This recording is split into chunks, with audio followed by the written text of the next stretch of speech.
여러분의 노후 자산이 지금 이 순간에도 서서히 사라지고 있다는 사실을 아시나요?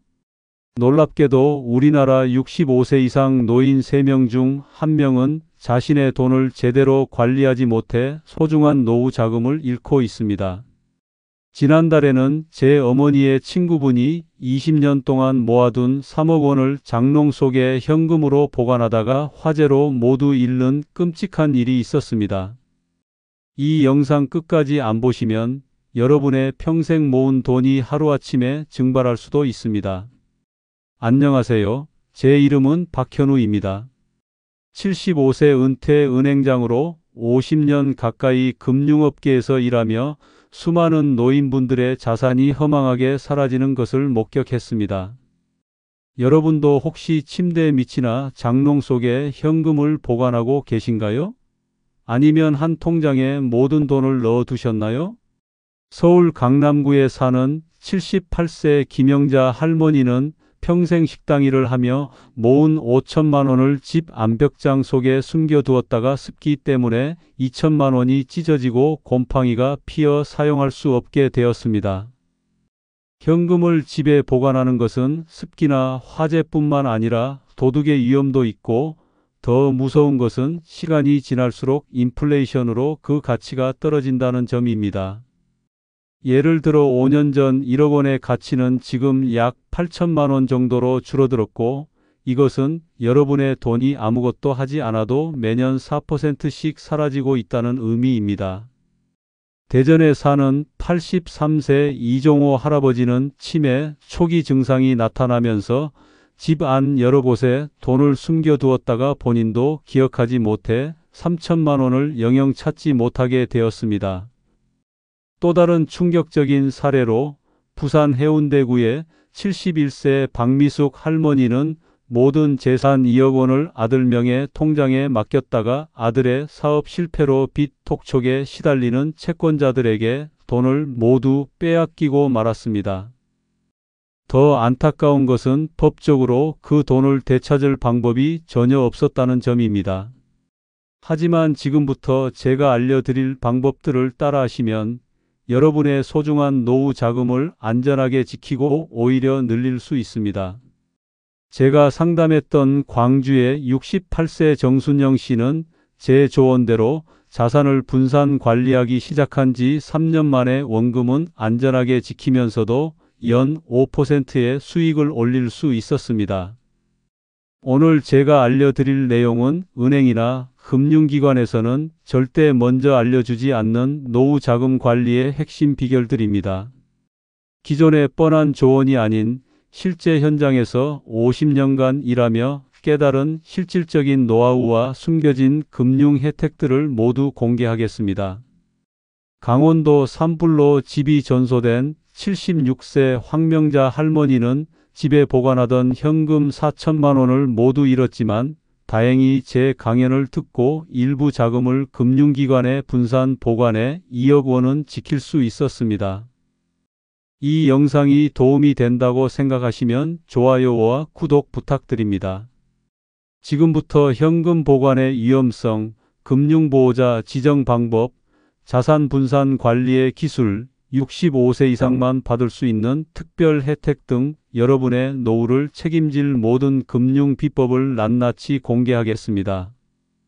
특히 치매나 갑작스러운 사고로 의식불명이 되었을 때 가족도 내 돈을 찾을 수 없는 끔찍한 상황을 막는 특별한 방법도 알려드리겠습니다. 저는 은퇴 전 30년 동안 노년층 특화 금융 상담을 해왔고 수천 명의 어르신들이 제 조언으로 노후 자금을 안전하게 지킬 수 있었습니다. 여러분도 오늘 이 영상을 보시는 것만으로도 앞으로 수백만 원, 아니 수천만 원의 손실을 막을 수 있을 것입니다. 자, 이제 여러분의 노후 자금을 지키는 첫 번째 비결부터 시작하겠습니다. 지금부터 제가 말씀드릴 내용은 여러분의 소중한 노후 자금을 한순간에 날려버릴 수 있는 가장 위험한 습관들입니다. 대부분의 어르신들이 가장 많이 저지르는 첫 번째 실수는 현금을 집 안에 보관하는 것입니다. 인천 남동구에 사는 79세 최병철 할아버지는 평생 모은 돈 1억 5천만 원을 베개 속과 장롱 서랍에 나눠 숨겨두었습니다. 그런데 지난해 겨울 집을 비운 사이 도둑이 들어 모든 현금을 도난당했고 범인은 아직도 잡히지 않았습니다. 경찰 통계에 따르면 노인 가구 대상 절도 범죄의 70%가 현금을 노리고 발생하며 피해액의 회수율은 불과 15%에 그친다고 합니다. 현금 보관의 또 다른 무서운 적은 바로 화재와 자연재해입니다. 작년 강원도 산불 당시 속초에 사는 81세 김영철 할아버지는 집 안 금고에 보관 중이던 현금 7천만 원이 모두 타버렸고 이는 보험으로도 보상받을 수 없었습니다. 여러분, 정말 충격적인 사실을 알려드리자면 현재 우리나라 노인 가구의 35%가 1천만 원 이상의 현금을 집에 보관하고 있습니다. 만약 지금도 현금을 집에 보관하고 계시다면 당장 오늘 은행에 가셔서 예금으로 바꾸시기 바랍니다. 두 번째로 많이 하는 위험한 실수는 모든 돈을 하나의 통장에 보관하는 것입니다. 혹시 여러분도 평생 모은 돈을 하나의 통장에 모두 넣어두고 계신가요? 그렇다면 지금 당장 이 영상을 끝까지 보셔야 합니다. 여기서 꼭 알아두셔야 할 충격적인 사실은 한 금융기관의 예금자 보호 한도는 단 5천만 원이라는 점입니다. 부산 해운대구에 사는 73세 이명숙 할머니는 평생 모은 돈 2억 원을 한 은행 통장에 넣어두었는데 그 은행이 파산하며 5천만 원 이상의 금액은 날아갈 뻔했습니다.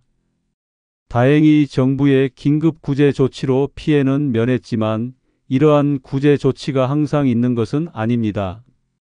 금융감독원 통계에 따르면 지난 10년간 우리나라에서만 5개의 저축은행이 파산했고 예금자 보호 한도 초과로 재산을 잃은 사람이 1만 3천 명에 달한다고 합니다. 더 무서운 위험은 바로 계좌 동결과 금융사기입니다. 광주에 사는 74세 박순자 할머니는 자신의 유일한 통장이 보이스피싱 사기범에게 활용된 후 경찰 수사로 전체 계좌가 6개월간 동결되어 병원 비조차 인출할 수 없었습니다. 통장 하나가 범죄에 연루되면 연결된 모든 계좌가 동결될 수 있다는 사실 모르고 계셨죠? 세 번째로 위험한 실수는 자녀나 배우자 명의로 돈을 보관하는 것입니다. 최근 제가 상담했던 대구의 76세 이춘자 할머니는 5억 원을 아들 명의 통장에 넣어두었다가 아들의 이혼 과정에서 재산분할 대상이 되어 절반을 며느리에게 뺏기고 말았습니다. 이렇게 타인 명의로 돈을 보관하면 법적으로 그 돈은 더 이상 본인의 것이 아니게 됩니다. 서울 마포구의 82세 정민호 할아버지는 딸 명의로 3억 원을 관리하다가 딸이 갑자기 사망하면서 사위와 법적 분쟁에 휘말려 지금까지도 재판 중입니다. 자녀 명의로 돈을 넘기는 순간 자녀의 파산, 이혼, 사망 등 모든 법적 문제에 여러분의 돈이 연루될 수 있습니다. 그렇다면 현금도 하나의 통장도 자녀 명의도 위험하다면 노후 자금을 어떻게 관리해야 할까요? 가장 중요한 첫 번째 원칙은 분산입니다. 울산에 사는 69세 김정수 씨는 제 조언에 따라 기존에 한 통장에 있던 3억 원을 3개 은행에 각각 1억 원씩 나누어 예금했습니다. 이렇게 하면 한 은행이 파산해도 5천만 원 이상의 손실은 막을 수 있고 한 계좌가 문제가 생겨도 다른 계좌는 안전합니다. 두 번째 원칙은 목적별 분리입니다. 생활비용 통장, 비상금 통장, 장기저축 통장 등으로 구분하여 관리하면 전체 자산을 한눈에 파악할 수 있고 목적에 맞게 사용할 수 있습니다. 이러한 분산 관리를 시작한 다음 65세 이상 어르신만 받을 수 있는 특별 혜택을 활용하셔야 합니다. 예를 들어 대부분의 은행에서는 65세 이상 고객에게 타행 이체 수수료와 ATM 수수료를 월 5에서 10회까지 면제해주는 혜택을 제공합니다. 하지만 이런 혜택은 대부분의 은행 직원들이 먼저 알려주지 않아 많은 어르신들이 모르고 계십니다. 지금까지 현금 보관과 단일 통장 의존, 타인명의 보관의 위험성과 기본적인 자산 분산 원칙에 대해 알아보았습니다. 다음으로는 더 구체적인 안전관리 방법과 노후 자금을 지키는 특별한 제도에 대해 말씀드리겠습니다. 방금 이야기한 타인명의 재산 보관의 위험성에 대해 좀 더 깊이 들어가 보겠습니다.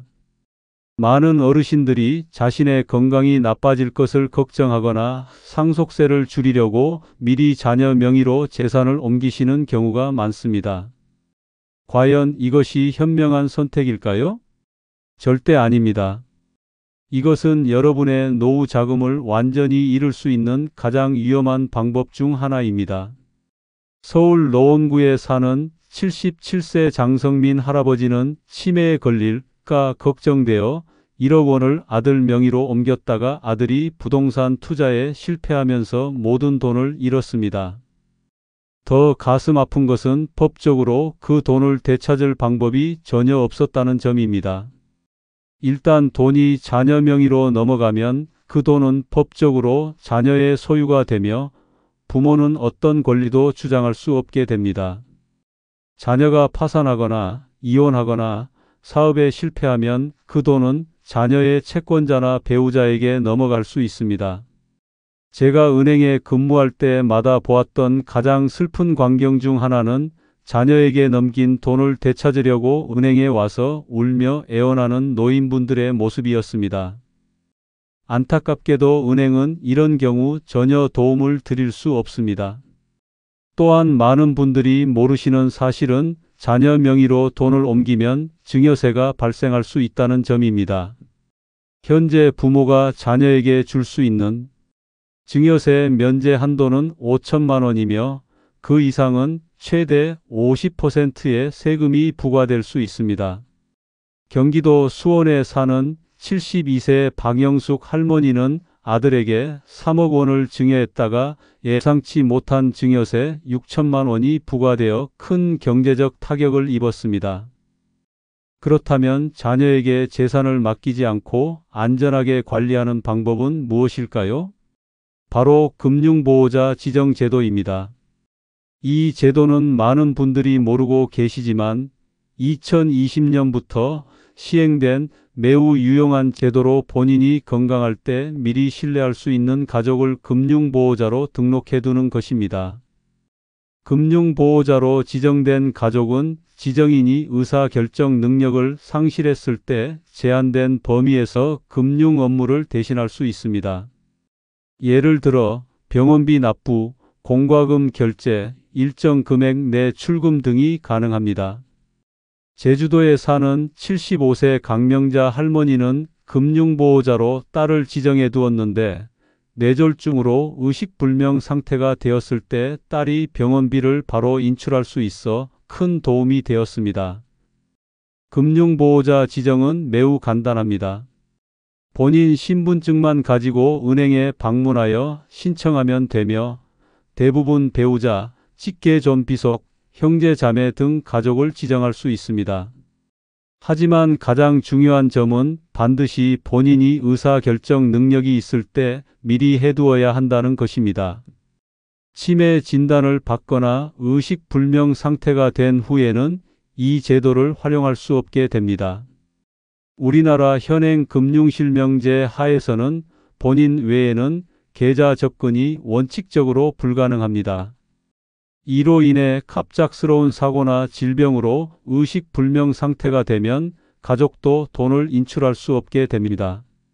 서울 송파구에 사는 68세 이미경 씨는 갑작스러운 중풍으로 쓰러진 남편의 통장에서 병원비를 찾으려 했으나 금융실명제 때문에 불가능했던 경험이 있습니다. 결국 법원에 후견인 지정 신청을 해야 했고 이 과정만 6개월이 넘게 걸렸다고 합니다. 또 하나 알아두셔야 할 제도는 가족계좌 조회 서비스입니다. 이 서비스는 가족이 사망했을 때 고인의 모든 금융 계좌를 한 번에 조회할 수 있는 서비스입니다. 많은 어르신들이 여러 은행에 계좌를 만들어 두고 가족에게 알려주지 않아 사망 후 재산이 휴면 계좌로 방치되는 경우가 많습니다. 현재 우리나라에는 약 10조 원의 돈이 휴면 계좌에 방치되어 있으며 이 중 상당수가 돌아가신 어르신들의 재산입니다. 대구에 사는 79세 최영식 할아버지는 생전에 모든 통장 정보를 수첩에 정리해 자녀들에게 알려줌으로써 자신의 사망 후 모든 재산이 가족에게 순조롭게 상속될 수 있도록 준비했습니다. 이처럼 평소에 자신의 금융 자산 목록을 작성하여 보관해두고 신뢰할 수 있는 가족에게 그 위치를 알려두는 것이 매우 중요합니다. 물론 모든 정보를 공개하기 부담스럽다면 최소한 어느 은행에 계좌가 있는지 정도의 정보라도 알려두는 것이 좋습니다. 또 다른 안전한 방법은 공동명의 계좌를 활용하는 것입니다. 부부의 경우 일부 자금을 공동명의 계좌에 보관하면 한 사람이 갑자기 의식불명 상태가 되거나 사망해도 다른 한 사람이 자금에 접근할 수 있습니다. 인천에 사는 71세 김민철 씨와 그의 아내는 각자의 통장 외에 공동명의 계좌를 만들어 비상금으로 2천만 원을 예치해 두었습니다. 이후 김 씨가 갑작스러운 심장 수술로 입원했을 때 아내는 공동명의 계좌에서 어려움 없이 병원비를 인출할 수 있었습니다. 지금까지 타인 명의 보관의 위험성과 이를 대체할 수 있는 안전한 방법들을 알아보았습니다. 다음으로는 더욱 전문적인 금융제도와 노년층을 위한 특별한 금융 혜택에 대해 말씀드리겠습니다.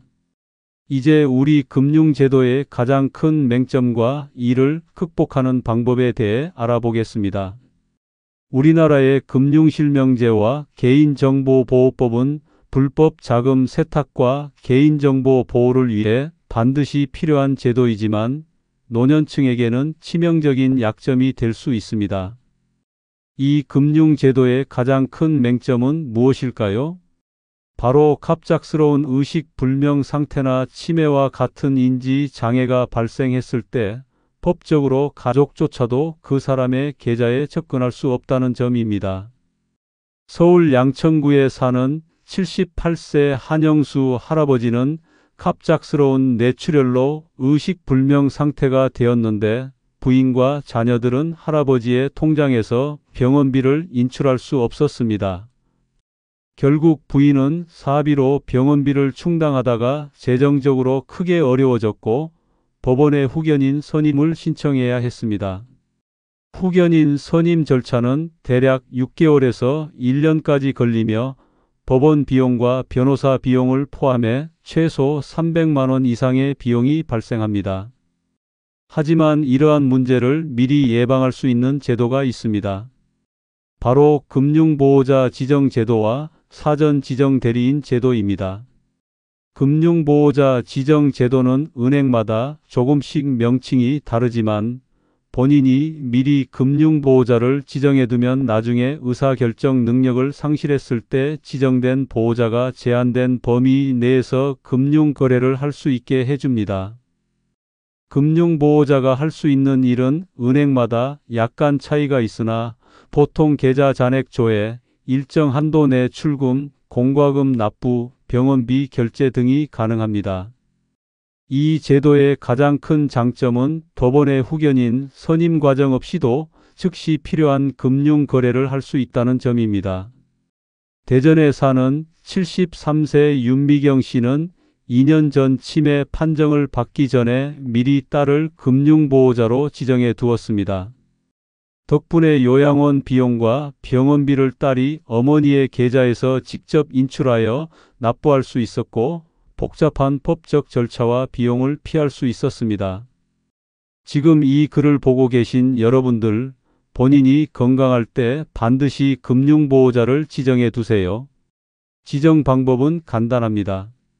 신분증을 가지고 거래하는 은행에 직접 방문하여 금융보호자 지정을 요청하면 됩니다.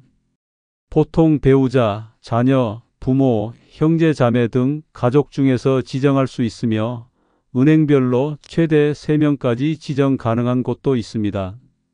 특히 기억해야 할 점은 각 은행에 개별적으로 신청해야 한다는 것입니다.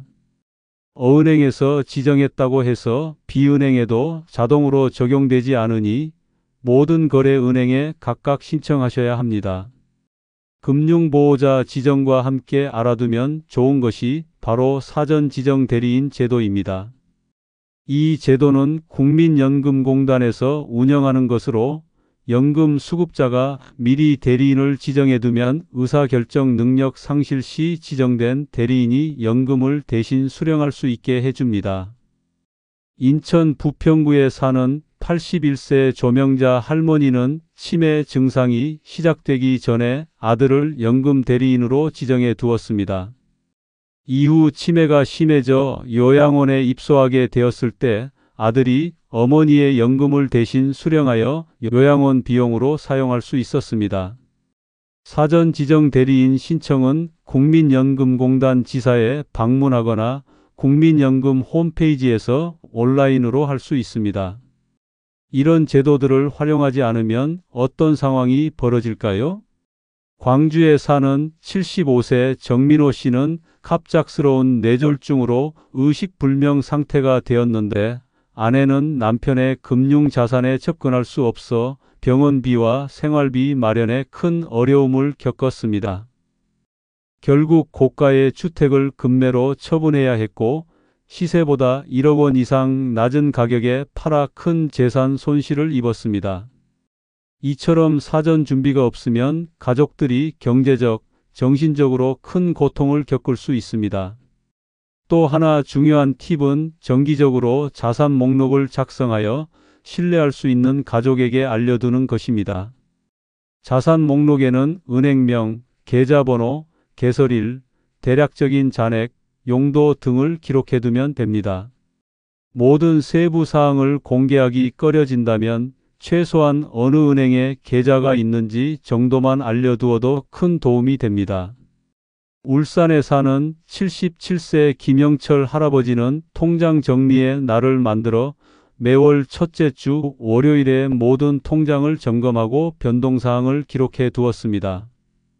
덕분에 갑작스러운 이번 상황에서도 가족들이 필요한 계좌를 쉽게 찾아 이용할 수 있었습니다. 지금까지 금융제도의 맹점과 이를 해결할 수 있는 금융보호자 지정제도, 사전지정대리인 제도에 대해 알아보았습니다. 이어서 노후 자금을 효과적으로 관리하는 방법과 휴면계좌 문제를 방지하는 방법에 대해 알아보겠습니다. 우리나라에는 지금 이 순간에도 10조 원이 넘는 돈이 주인을 찾지 못한 채 휴면계좌에 묶여 있습니다.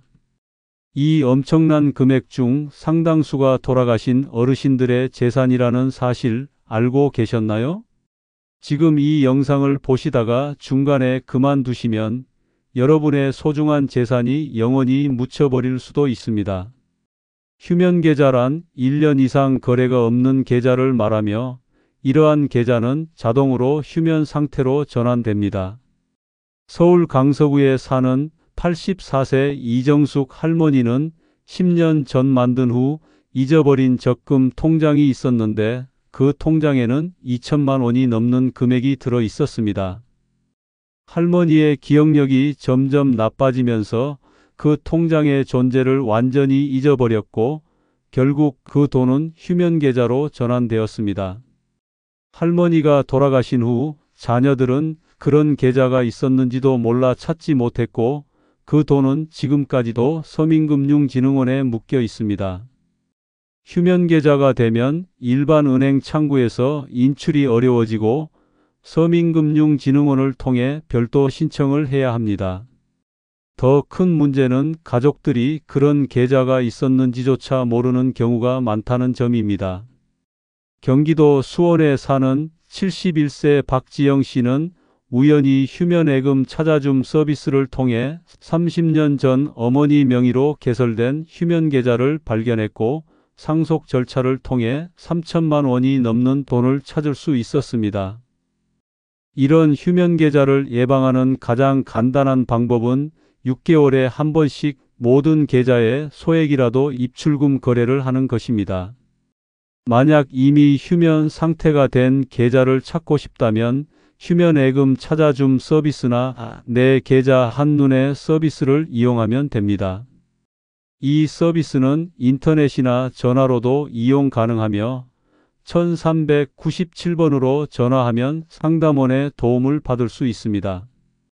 또한 은행연합회에서 운영하는 계좌정보통합 관리 서비스를 이용하면 본인 명의의 모든 계좌를 한 번에 조회할 수 있습니다. 노후 자금 관리에서 또 하나 반드시 알아야 할 원칙은 자산 분산 관리입니다. 이 원칙을 지키지 않으면 큰 위험에 노출될 수 있습니다. 대전에 사는 70세 임성민 씨는 평생 모은 돈 3억 원을 모두 한 저축은행에 예금했다가 그 저축은행이 파산하면서 예금보호 한도인 5천만 원을 제외한 2억 5천만 원을 모두 잃을 뻔했습니다. 다행히 정부의 특별 구제 조치로 75%를 돌려받았지만 그런 구제 조치는 매우 예외적인 경우입니다. 전문가로서 제가 추천하는 자산 분산 관리의 황금 비율은 다음과 같습니다.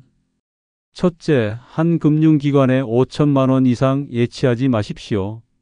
둘째, 최소 3개 이상의 다른 금융기관에 자산을 나누어 보관하십시오. 셋째, 목적별로 통장을 분리하여 관리하세요. 부산에 사는 68세 최영희 씨는 이런 분산 원칙을 지켜 평생 모은 4억 원을 8개 금융기관에 나누어 관리하고 있습니다. 생활비용 통장, 비상금 통장, 의료비 통장, 여행 자금 통장 등으로 목적별로 구분하여 관리하니 자금 흐름을 파악하기도 쉽고 각 목적에 맞게 효율적으로 사용할 수 있다고 합니다. 제가 실제 고객 상담에서 추천하는 3단계 비상금 체계도 매우 유용합니다. 1개월 생활비는 입출금이 자유로운 보통 예금에, 2에서 3개월 생활비는 금리가 조금 더 높은 CMA나 MMDA에, 6개월 생활비는 해지 시 손실이 적은 중간 정도 수익성 상품에 두는 방식입니다. 서울 동작구에 사는 72세 정경호 씨는 이 3단계 체계를 도입한 후 급작스러운 수술로 500만 원이 필요했을 때 별다른 어려움 없이 비상금을 활용할 수 있었습니다. 또한 모든 계좌에 동일한 비밀번호를 사용하지 마시고 정기적으로 변경하는 것이 좋습니다.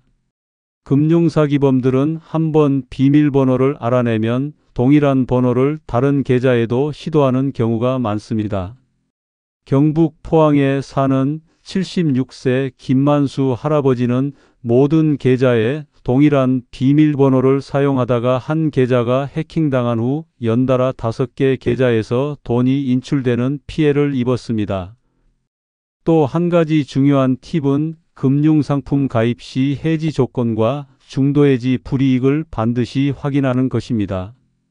광주에 사는 66세 박수진 씨는 은행원의 말만 믿고 10년 만기 금융상품에 가입했다가 2년 후 긴급하게 돈이 필요해 중도해지했는데 원금의 15%에 해당하는 손실을 입었습니다. 금융상품 가입 시에는 반드시 계약서를 꼼꼼히 읽고 이해가 되지 않는 부분은 반드시 질문하세요. 어르신은 사인만 하시면 돼요라는 말에 현혹되지 마시고 계약 내용을 정확히 이해한 후에 서명하셔야 합니다.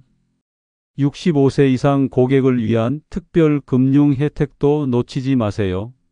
대부분의 은행에서는 65세 이상 고객에게 타행 이체 수수료와 ATM 수수료를 월 5에서 10회까지 면제해주는 혜택을 제공합니다. 또한 환전 수수료 우대 30에서 50% 할인, 창구 업무 우선 처리, 금융상품 가입 시 우대금리 0.1에서 0.3%포인트 추가 등의 혜택도 있습니다. 하지만 이런 혜택들은 대부분 은행 직원들이 먼저 알려주지 않아 많은 어르신들이 모르고 계십니다.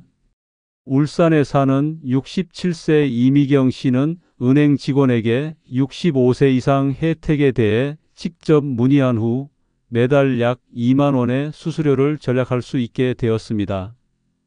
지금까지 휴면계좌 문제와 자산 분산 관리의 중요성, 그리고 65세 이상을 위한 특별 혜택에 대해 알아보았습니다. 다음으로는 노년층에게 적합한 금융상품과 은행 직원의 판매 수법에 주의해야 할 점에 대해 말씀드리겠습니다. 이제 실제 사례와 함께 노년층에게 가장 적합한 금융상품과 그 활용법에 대해 알아보겠습니다. 많은 어르신들이 주로 은행 예금만 고집하시는데 인플레이션을 고려하면 현재 은행 예금 금리로는 실질 자산 가치가 오히려 줄어들고 있다는 점을 아셔야 합니다. 서울 중랑구에 사는 78세 고정숙 할머니는 5년 전 1억 원을 일반 은행 예금에 넣어두었는데 5년 후 원금과 이자를 합쳐 1억 1천만 원을 받았습니다. 하지만 같은 기간 물가는 약 20% 상승해서 5년 전 1억 원의 실제 가치는 현재 약 1억 2천만 원이 되어야 합니다. 결과적으로 할머니는 예금했음에도 실질 구매력이 1천만 원 감소한 셈입니다. 그렇다면 노년층에게 적합한 금융상품은 무엇일까요? 첫째로 추천드리는 상품은 CMA 통장입니다. CMA 통장은 증권사에서 개설할 수 있는 통장으로 일반 입출금 통장처럼 자유롭게 돈을 넣고 뺄 수 있으면서도 하루만 예치해도 이자가 발생하는 장점이 있습니다. 대구에 사는 73세 이영호 씨는 매달 받는 연금을 CMA 통장에 넣어두었다가 필요할 때마다 인출해 사용하고 있는데 일반 은행 통장보다 연간 약 15만 원의 추가이자 수익을 얻고 있습니다. 게다가 대부분의 증권사는 금융보호자 지정 제도도 잘 갖추고 있어 안전하게 관리할 수 있습니다. 두 번째로 추천하는 상품은 국채입니다. 국채는 국가가 발행하는 채권으로 국가가 파산하지 않는 한 원금이 100% 보장되는 매우 안전한 상품입니다. 최근 국채 금리는 약 4%로 일반 예금보다 높은 편이며 물가 상승률에 대응할 수 있는 적절한 수준입니다. 부산 해운대구에 사는 69세 김명자 씨는 2년 전 1억 원을 3년 만기 국채에 투자했는데 매년 안정적으로 약 400만 원의 이자 수익을 얻고 있습니다. 국채 매입은 증권사 계좌만 있으면 쉽게 할 수 있으며 만기 전에도 필요시 시장에서 매도할 수 있어 유동성도 확보할 수 있습니다. 세 번째 추천 상품은 고금리 특판 예금입니다. 은행들은 가끔 한정된 기간 동안 일반 예금보다 금리가 높은 특별 상품을 내놓는데 이런 특판 상품은 최대 4.5%까지도 금리가 올라갑니다. 인천 계양구에 사는 71세 박철수 씨는 평소 여러 은행의 특판 예금 정보를 챙겨보다가 어은행에서 65세 이상 전용 특판 예금금리 4.5%를 발견하고 5천만 원을 예금했습니다. 일반 예금금리 3%와 비교하면 1년에 75만 원의 추가 이자를 받게 된 셈입니다. 특판 예금 정보는 각 은행 홈페이지나 앱에서 확인할 수 있으며 보통 빠르게 소진되므로 정보를 자주 확인하는 것이 좋습니다. 네 번째로 추천하는 상품은 연금저축입니다. 많은 분들이 이미 연금을 받고 계시지만 연금저축은 55세 이후에도 가입 가능하며 세제 혜택을 받을 수 있습니다. 대전에 사는 67세 최영철 씨는 은퇴 후에도 소득이 있어 연금저축에 매월 30만 원씩 납입하고 있는데 연간 약 70만 원의 세금 공제 혜택을 받고 있습니다.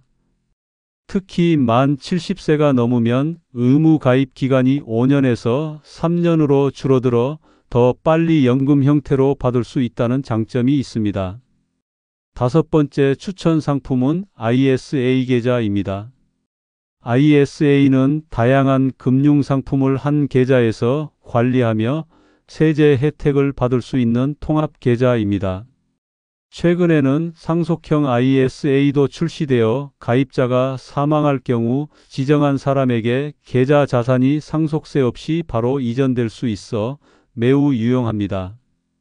울산에 사는 74세 이정화 씨는 1억 원을 상속형 ISA에 예치해두고 손자를 수익자로 지정해 두었습니다. 이렇게 하면 복잡한 상속 절차 없이도 자산이 손자에게 바로 이전될 수 있고 상속세도 절감할 수 있습니다. 금융상품에 가입할 때 가장 주의해야 할 점은 은행 직원의 판매 수법에 속지 않는 것입니다. 경기도 성남에 사는 68세 윤미영 씨는 원금 거의 보장이라는 은행원의 말을 믿고 주가연계증권 ELS에 5천만 원을 투자했다가 2천만 원의 손실을 봤습니다.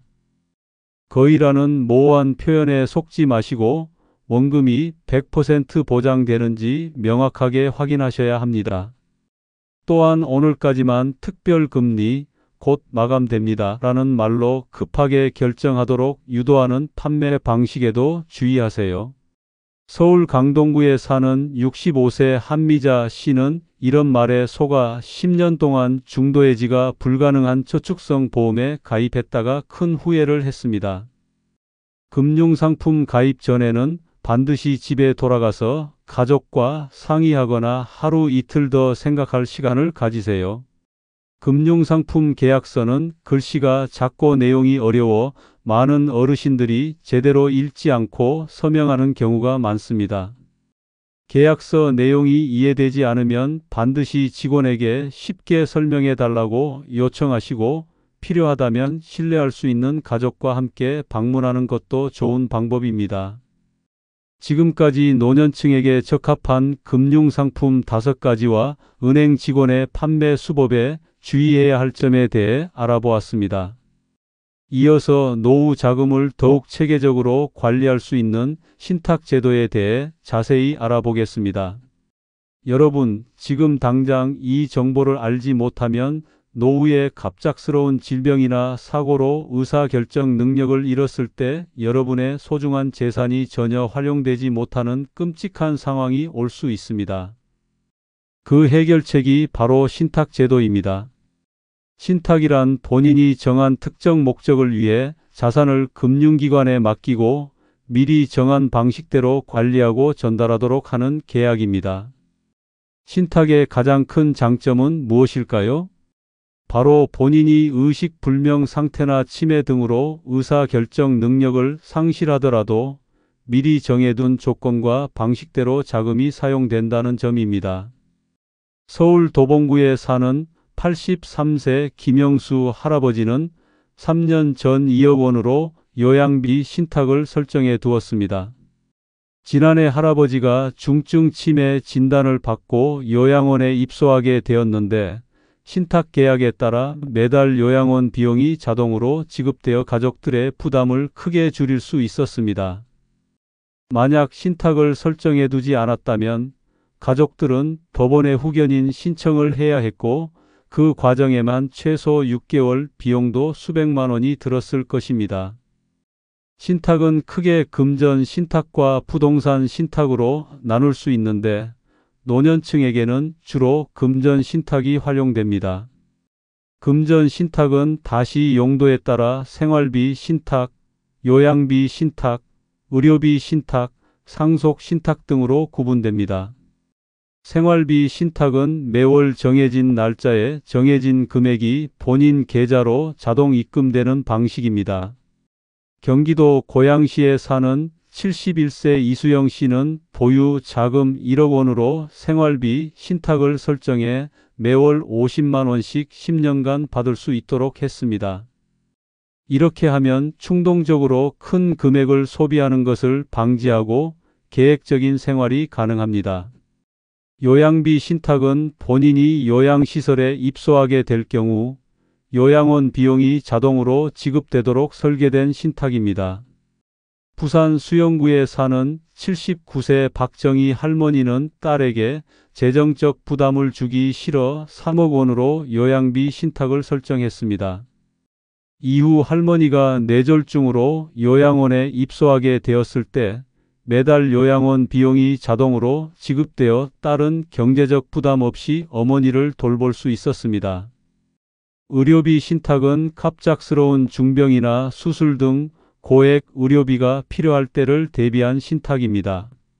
대전에 사는 75세 최병철 씨는 1억 원으로 의료비 신탁을 설정했는데 작년에 암 진단을 받고 수술과 치료가 필요했을 때 신탁에서 의료비가 직접 병원으로 지급되어 가족들의 부담을 덜 수 있었습니다. 상속 신탁은 본인 사망 후 유산을 둘러싼 가족 간 분쟁을 예방하고 원하는 방식대로 재산이 분배되도록 하는 신탁입니다. 인천 남동구에 사는 77세 장미숙 씨는 재혼 가정으로 전처와의 자녀들과 현재 배우자 사이의 재산 분쟁이 염려되어 상속 신탁을 설정했습니다. 이를 통해 본인 사망 후 재산을 미리 정한 비율과 방식대로 상속인들에게 분배하도록 했고, 실제로 장 씨가 작년에 사망한 후 가족 간 분쟁 없이 재산이 분배되었습니다. 과거에는 신탁이 고액 자산가들만 이용하는 것으로 인식되었으나 최근에는 300에서 500만 원 정도의 소액으로도 가입이 가능해졌습니다. 광주에 사는 68세 김미영 씨는 500만 원으로 소액 신탁에 가입했는데 이 금액으로 본인이 장례식비와 병원 비용을 미리 준비해 두어 자녀들에게 부담을 주지 않을 수 있었습니다. 신탁 설정 방법은 은행이나 증권사, 보험사 등의 금융기관을 방문하여 상담을 받은 후 계약을 체결하면 됩니다. 제가 특히 추천하는 방법은 직접 여러 금융기관을 비교해 보는 것입니다. 같은 신탁 상품이라도 금융기관마다 수수료와 조건이 다르기 때문에 최소 3곳 이상을 비교해 보시는 것이 좋습니다. 제주도에 사는 72세 강성민 씨는 신탁 가입 전 3개 금융기관을 비교해 본 결과 수수료만 연간 30만 원가량 차이가 나는 것을 발견했습니다. 신탁 외에도 가족 신탁이라는 방법도 있습니다. 가족 신탁은 자녀나 배우자 등 가족 구성원을 수탁자로 지정하여 금융기관을 통하지 않고 가족 내에서 자산을 관리하는 방식입니다. 이 방법은 금융기관 수수료를 절약할 수 있지만 반드시 공증을 받고 계약서를 작성해야 법적 효력을 인정받을 수 있습니다. 서울 강서구에 사는 81세 이영호 할아버지는 딸과 가족 신탁 계약을 맺어 본인의 아파트와 예금을 딸이 관리하도록 했습니다. 할아버지가 치매 증상이 심해진 후에도 딸이 적절히 자산을 관리해 생활비와 병원비로 활용할 수 있었습니다. 신탁을 설정할 때 가장 중요한 것은 신탁의 목적과 조건을 명확히 하는 것입니다. 예를 들어 어떤 상황에서 얼마만큼의 금액을 누구에게 어떤 방식으로 지급할지 구체적으로 명시해야 합니다. 특히 의료비 신탁이나 요양비 신탁의 경우 의사 진단서 등 어떤 조건이 충족되면 자금이 지급되는지 명확히 해두는 것이 중요합니다. 울산에 사는 69세 박지영 씨는 신탁 계약 시 중증 질환 진단 조건을 명확히 하지 않아 나중에 경증 치매로 요양이 필요했을 때 신탁금을 활용하지 못하는 어려움을 겪었습니다. 신탁은 한번 설정한 후에도 본인의 의사 결정 능력이 있을 때는 언제든지 변경이나 해지가 가능합니다. 하지만 치매 등으로 의사 결정 능력을 상실한 후에는 변경이 매우 어려우므로 처음 설정 시 신중하게 결정하는 것이 중요합니다. 지금까지 신탁제도의 개념과 다양한 유형, 활용 방법에 대해 알아보았습니다. 다음에는 금융 문서화 방법과 65세 이상만을 위한 특별한 금융 혜택에 대해 더 자세히 알아보겠습니다. 이제 노후 자금 관리의 가장 기본이 되는 금융 문서화 방법과 65세 이상만을 위한 숨겨진 금융 혜택에 대해 알아보겠습니다. 많은 어르신들이 자신의 금융 정보를 체계적으로 정리하지 않아 나중에 본인도 찾기 어렵거나 가족들이 전혀 모르는 상황이 발생합니다. 금융 문서화의 첫 번째 단계는 금융자산 목록을 작성하는 것입니다. 이 목록에는 은행명, 계좌번호, 개설일, 잔액, 용도 등을 기록하고 안전한 곳에 보관해야 합니다. 서울 동작구에 사는 85세 김명자 할머니는 집 화재로 모든 통장을 잃었지만 미리 작성해둔 금융자산 목록 덕분에 모든 계좌를 복구할 수 있었습니다. 목록을 작성할 때는 종이와 디지털 파일 두 가지 형태로 모두 만들어 두는 것이 좋습니다. 종이 문서는 화재나 분실 위험이 있고 디지털 파일만 있으면 컴퓨터 고장이나 파일 손상 위험이 있기 때문입니다. 부산 사하구에 사는 79세 이정석 할아버지는 엑셀 파일로 자산 목록을 만들어 USB에 저장하고 종이 출력본은 금고에 보관하는 이중 안전장치를 마련했습니다. 특히 주목할 점은 가족과의 정보 공유입니다. 많은 어르신들이 자녀들에게 금융 정보를 알려주기를 꺼리시는데 이는 자녀들이 재산을 탐낼까봐 걱정하거나 개인 정보를 지키려는 마음 때문입니다. 하지만 갑작스러운 사고나 치매 발병 시 가족들이 재산 정보를 전혀 모른다면 큰 혼란이 올 수 있습니다. 대구에 사는 82세 박영수 할아버지는 금융 정보를 자녀들에게 알려주지 않았는데 갑작스러운 뇌졸중으로 의식을 잃은 후 가족들이 병원비를 마련하는 데 큰 어려움을 겪었습니다. 만약 모든 정보를 공개하기 부담스럽다면 최소한 어느 은행에 계좌가 있는지 정도의 기본 정보만이라도 신뢰할 수 있는 가족에게 알려두는 것이 좋습니다. 경기도 안양에 사는 74세 이미경 씨는 통장 정리의 날을 만들어 매월 첫째 주 월요일에 모든 통장을 점검하고 변동사항을 기록하는 습관을 들였습니다. 이런 정기적인 점검을 통해 휴면 계좌가 생기는 것을 예방하고 금융 자산을 효율적으로 관리할 수 있습니다. 이제 65세 이상 어르신만 받을 수 있는 특별한 금융 혜택에 대해 알아보겠습니다. 첫째, ATM 수수료 면제 혜택입니다. 65세 이상은 본인 은행뿐 아니라 다른 은행 ATM 이용 시에도 수수료가 면제되는 경우가 많습니다. 인천 부평구에 사는 68세 강철수 씨는 이 혜택을 몰라 매달 약 1만 원의 ATM 수수료를 불필요하게 지불했었습니다. 직접 은행에 문의한 후에야 65세 이상 고객은 월 5에서 10회까지 타행 ATM 수수료가 면제된다는 사실을 알게 되었습니다. 둘째, 타행 이체 수수료 면제 혜택입니다. 대부분의 은행은 65세 이상 고객에게 월 3에서 5회까지 타행 이체 수수료를 면제해 줍니다. 울산에 사는 71세 한미영 씨는 이 혜택을 활용해 매달 약 1만 5천 원의 이체 수수료를 절약하고 있습니다. 셋째, 환전 수수료 우대 혜택입니다.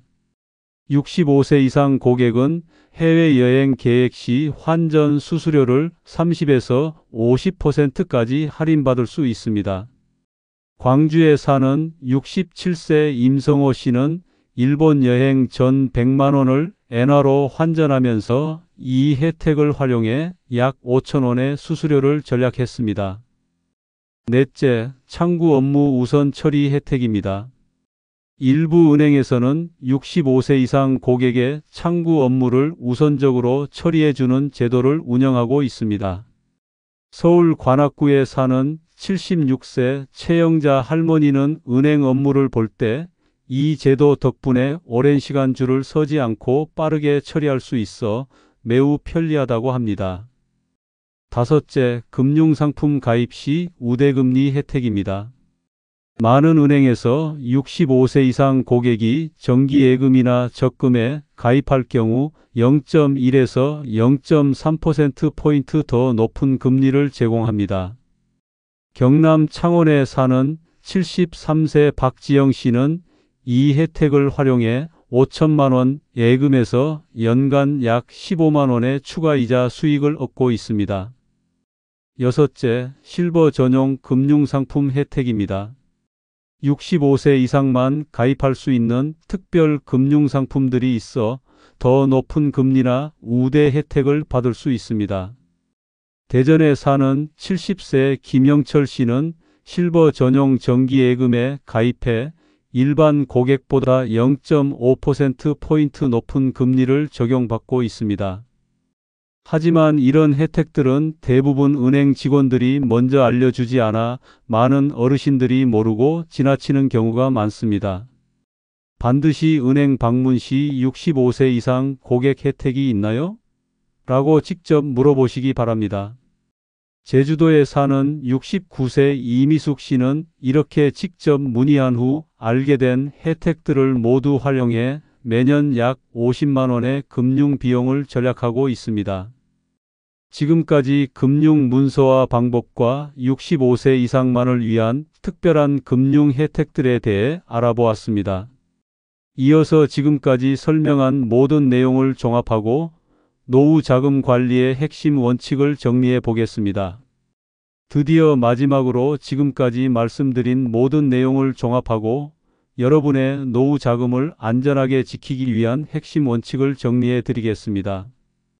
만약 지금 이 영상을 그만 보신다면 지금까지 배운 소중한 지식을 체계적으로 실천하지 못해 노후 자금 관리에 실패할 위험이 있습니다. 제가 50년 가까이 금융업에 종사하면서 깨달은 가장 중요한 교훈은 사전 준비의 중요성입니다. 건강하고 의사결정 능력이 있을 때 미리 금융 준비를 해두는 것이 절대적으로 중요합니다. 서울 마포구에 사는 81세 김정호 할아버지는 75세 때 치매 판정을 받기 전에 금융보호자 지정, 신탁계약, 자산 목록 작성을 모두 미리 해두었습니다. 이후 치매가 심해져 요양원에 입소하게 되었지만 철저한 사전 준비 덕분에 재산이 안전하게 관리되고 필요한 치료와 요양을 받을 수 있었습니다.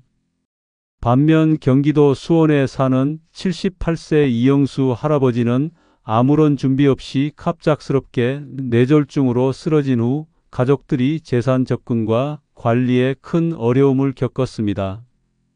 결국 법원에 후견인 신청을 했지만 그 과정에만 8개월이 걸려 그동안 병원비와 생활비 마련에 큰 고충을 겪었습니다. 노후 자금 관리의 핵심 원칙 첫 번째는 분산입니다. 현금을 집에 보관하지 말고 한 은행에 모든 돈을 맡기지 말고 자녀 명의로 돈을 넘기지 마세요. 최소 3개 이상의 금융기관에 5천만 원 이하로 나누어 예치하고 목적별로 통장을 분리하여 관리하세요. 두 번째 원칙은 문서화입니다. 모든 금융 자산 정보를 목록으로 작성하고 정기적으로 업데이트하며 신뢰할 수 있는 가족과 공유하세요. 대구에 사는 74세 박미영 씨는 매월 1일을 통장 정리의 날로 정해 모든 금융 자산을 확인하고 변동사항을 기록합니다. 이렇게 문서화된 정보는 나중에 본인이나 가족이 금융 자산을 파악하고 관리하는 데 큰 도움이 됩니다. 세 번째 원칙은 보호장치 설정입니다. 금융보호자 지정, 신탁 설정, 공동명의 계좌 개설 등 만약의 상황에 대비한 보호장치를 미리 마련해 두세요. 부산 해운대구에 사는 69세 최영희 씨는 두 자녀를 금융보호자로 지정하고 일부 자금으로는 생활비 신탁을 설정해 두었습니다. 덕분에 작년에 갑작스러운 수술로 한동안 의식불명 상태였을 때도 모든 금융 업무가 원활하게 처리될 수 있었습니다. 네 번째 원칙은 정보 수집과 비교입니다. 금융상품 가입 전 여러 금융기관의 상품을 비교하고 계약 내용을 꼼꼼히 확인하며 65세 이상 전용 혜택을 적극 활용하세요. 인천 서구에 사는 72세 이정웅 씨는 정기예금 가입 전 5개 은행의 상품을 비교한 결과 금리 차이가 최대 0.8%포인트에 달한다는 사실을 발견했습니다. 1억 원 예금 기준으로 연간 80만 원의 이자 차이가 나는 셈이니 비교 검토가 얼마나 중요한지 알 수 있습니다. 5번째 원칙은 정기적 관리입니다. 모든 계좌에 6개월에 한 번씩은 거래를 해서 휴면 계좌가 되지 않도록 하고 금융상품의 만기일과 조건을 주기적으로 확인하세요. 광주에 사는 76세 김영자 할머니는 달력에 각 금융상품의 만기일을 표시해두고 만기 한 달 전에는 반드시 갱신 또는 대체 상품을 검토합니다. 이런 철저한 관리 덕분에 그녀는 항상 가장 유리한 조건으로 자금을 운용할 수 있었습니다. 6번째이자 마지막 원칙은 돈의 진정한 목적 인식입니다. 돈은 단순히 모으기 위한 것이 아니라 행복하고 건강한 삶을 위한 도구임을 기억하세요. 울산에 사는 83세 정명호 할아버지는 평생 모은 돈을 쓰지 못하고 돌아가셨고 자녀들은 그 돈으로 여행을 다니며 즐기고 있습니다. 반면 대전에 사는 79세 이미경 씨는 적절한 노후 자금 관리를 통해 안정적인 생활비를 확보하면서도 평소 하고 싶었던 여행과 취미 활동에 돈을 사용하며 행복한 노후를 보내고 있습니다. 제가 은행에서 근무할 때 가장 안타까웠던 것은 돈을 필요할 때 제대로 쓰지 못하는 어르신들의 모습이었습니다. 서울 동대문구에 사는 85세 강영철 할아버지는 5억 원이 넘는 예금이 있음에도 병원비가 아까워 제때 치료를 받지 않다가 결국 건강을 크게 해치셨습니다. 돈은 필요할 때 적절히 사용하기 위해 모으는 것이지 단순히 모으는 것 자체가 목적이 되어서는 안 됩니다. 여러분의 소중한 노후 자금은 안전하게 지키되 필요할 때 적절히 사용하여 행복하고 건강한 노후 생활을 영위하시기 바랍니다. 오늘 제가 알려드린 모든 내용이 여러분의 노후 자금 관리에 도움이 되었기를 진심으로 바랍니다. 50년 가까이 금융업에 종사하며 쌓은 노하우를 모두 담아 최대한 실질적이고 유용한 정보를 전달하고자 노력했습니다. 이 영상이 도움이 되셨다면 좋아요와 구독 부탁드립니다. 다음 영상에서는 노년층을 노리는 금융사기 유형과 예방법에 대해 자세히 알려드리겠습니다. 또한 영상 아래 댓글로 여러분의 노후 자금 관리에 대한 고민이나 질문을 남겨주시면 성심성의껏 답변해 드리겠습니다. 건강하고 풍요로운 노후 생활을 응원합니다. 감사합니다.